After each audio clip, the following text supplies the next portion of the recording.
ونعوذ بك من شر هذه الليلة وشر ما بعدها. اللهم أصلح لنا قلوبنا، وأصلح لنا نفوسنا، وأصلح لنا عقولنا، وأصلح لنا أبداننا، ويسر لنا أسباب الخير، وطوع بين أيدينا أسباب الطاعة، واجعلنا من أهل الهداية، وارضنا وارض عنا برحمة منك ورضوان يا رب العالمين. Inshallah subhanahu wa ta'ala, we have a special night tonight. Firstly, because our youth, they have a all-nighter. Inshallah, they can stay in the masjid the whole night. And we have our program, inshallah rahman subhanahu wa ta'ala.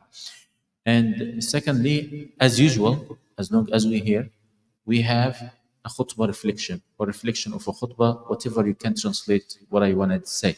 You know, the reflection of the khutbah, again, for the people just hearing that, you're going to tell us what is the benefit you got today from your khatib. It doesn't matter where you prayed the Jummah.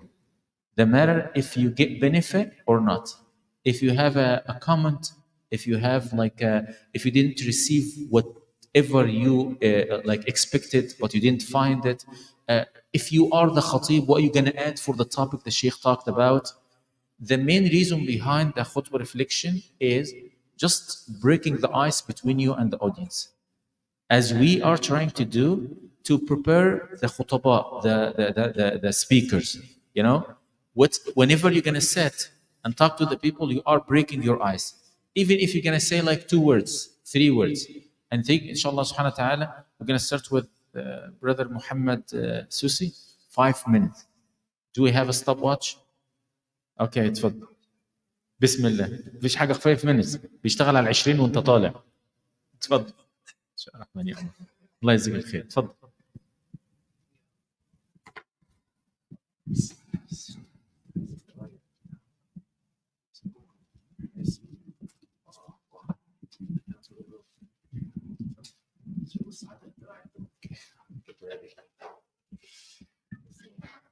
بسم الله الحمد لله والصلاة والسلام على رسول الله وعلى آله وصحبه ومن والاه. A few minutes ago he said you can say whatever you want.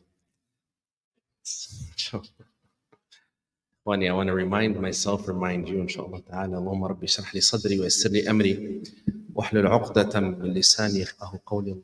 Amin. To those of you who are young and or younger, know that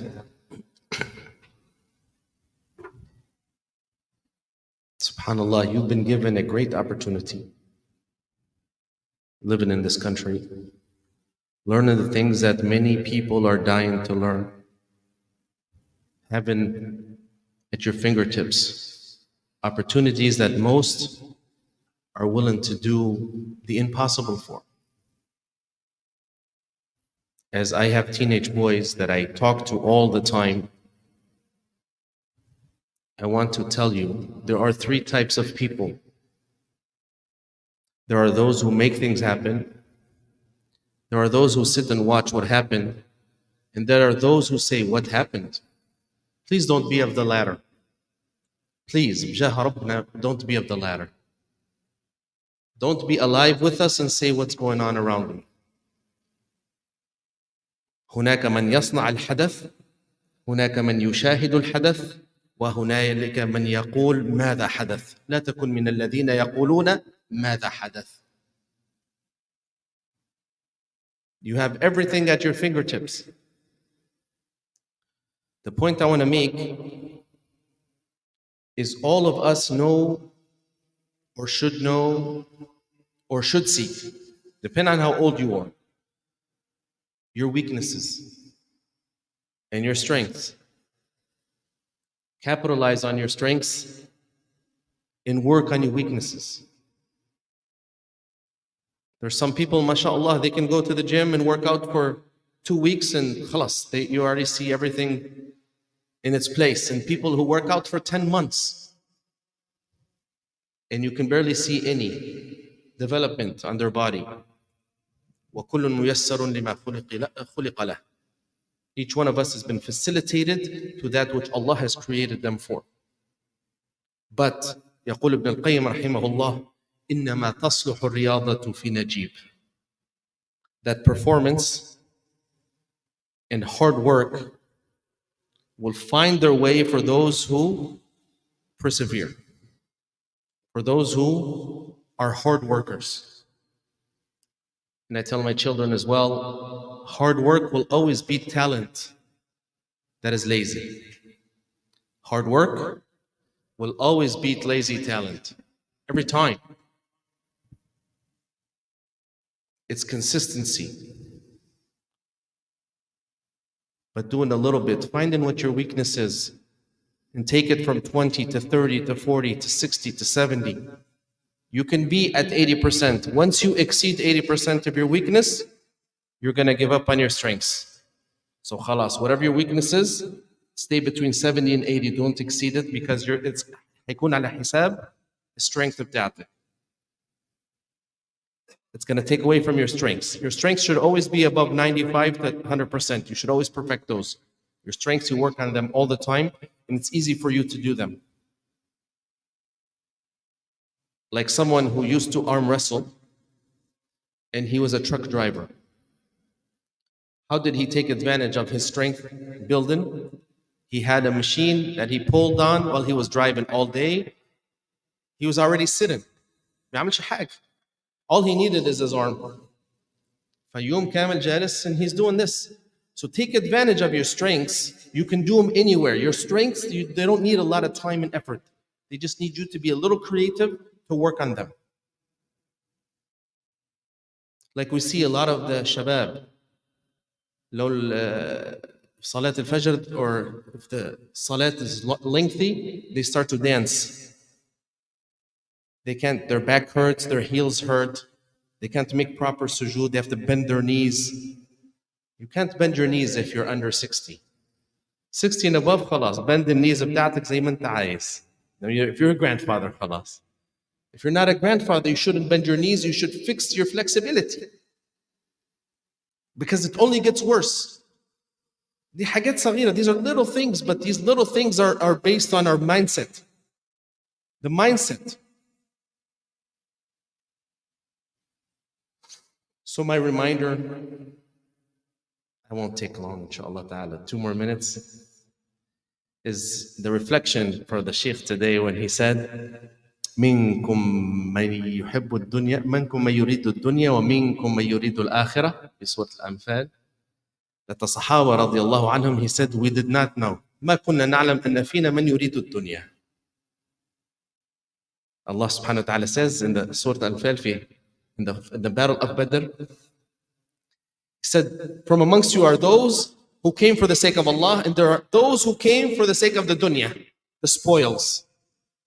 When this ayah came, the Sahaba said, we did not imagine that there are people from amongst us ممن اشتباهم الله سبحانه وتعالى أن يكونوا في تلك الغزوة. That it was a great honor for them even to be a part of the battle of Badr. They wanted the dunya. So always ask yourself, in what you are doing, for instance, why are you here in America? Is it for the deen or for the dunya? I wanted to tie both of them together. Wallahi, ikhwani, always think, are you here for the deen or for the dunya? And only you know the true answer. Of course, Allah knows our intentions, but find that out. What are you here for?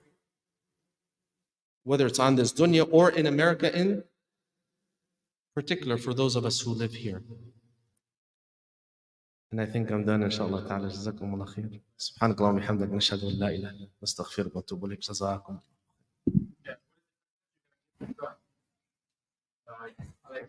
10%. So, Mike, I work on 100. Do we have another one? Okay, you rush. You want to go? Okay, can you come here? Bismillah. 3, 2, Bismillah. Okay, you have somebody else? اتفضل يا باشا.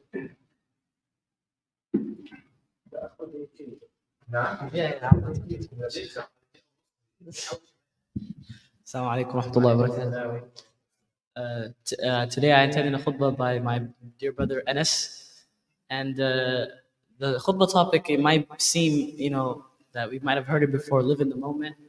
But today I really want to talk about it in depth on how he explained it. SubhanAllah, we live through life and we go through all these trials and tribulations and we're thinking, oh, how am I going to do this? We're always stressing, worrying about tomorrow, thinking what's going to happen tomorrow. We have an exam tomorrow, we're thinking about it. Even though the papers are in front of me, I could study now, right? I have all these dreams that I want to do this when I grow up. I want to do this when I finish college. We're always looking for tomorrow. What's going to happen tomorrow? What's going to happen next? But we forget to look on what's happening on the day that we're living in. And he said a beautiful sentence. We keep looking for tomorrow when tomorrow is not guaranteed. And tomorrow's going to come and khalas, we're going to keep thinking about tomorrow. So that tomorrow that we're thinking about never comes. It never comes to exist until we come to a time and our life ends and we say a sentence that it says in the Quran, قَالَ رَبِّ ارْجِعُونَ. And Allah will not return them because if He returned them, they will keep doing the same and thinking about tomorrow and tomorrow. And some of us, we think about tomorrow in a good way. Oh, I'm going to do this when I grow up. Big things, big aspirations. But if you want to get there to tomorrow, all we got to do is focus on today. It's because that's all we have. That's the only ni'mah that we have in our hands. That's the only thing we can hold when we say we're in today. And even today, you might end before the day finishes. Your life might end before the day finishes. So cherish every second. Because every second gone. You can't take it back. So I know it might be easy to, be in the moment. But what does it mean to be in the moment? What does it mean when I'm thinking, worrying about an exam, and Allah, let me bring another point. He also said, there's an extent of how much you could think about tomorrow. Why are we thinking about tomorrow? Why are we thinking about the unseen when we have Allah Azza wa Jal? All we gotta do is do our part. It's pretty simple. Do our part and live in your moment and do it to the best of your ability. And the rest of it, Allah Azza wa Jal will take care of it. That was my 2 points. Jazakallah khairan, Brother Anis. This one. Thank you. So we have somebody else? Okay. جزاكم الله خيرا. بدي advantage tonight. الله يطول. تقبل الله منا ومنكم يا رب. بارك الله فيك.